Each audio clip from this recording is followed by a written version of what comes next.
College ఎలా ఉంది? ఏముంది నాన్న, ఎప్పట్లానే మామూలే. అవునమ్మా, మొన్న ఏదో పార్టీ వాళ్ళు వచ్చారు కదా, ఏం చెప్పారు? అవన్నీ నీకెందుకు లేరా, చదువుకునేవాడివి. అవునన్న, ఎలక్షన్స్ వస్తున్నాయండి కదా, ఈసారి ఎవరు కోటేస్తున్నావు? పాలిటిక్స్ గురించి నీకు ఎందుకులే అమ్మా, అమ్మాయివి.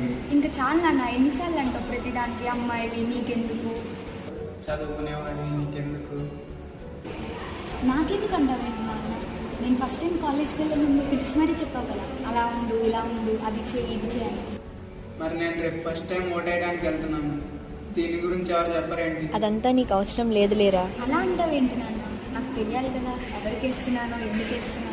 అయినా కాలేజ్ గురించి అంటే అది ఏదో నీ ఫ్యూచర్ అని పిలిచి మరీ చెప్పానమ్మా. కానీ ఓటింగ్ అదే నాన్న, కాలేజ్ అంటే నా ఒక్కదాని ఫ్యూచర్.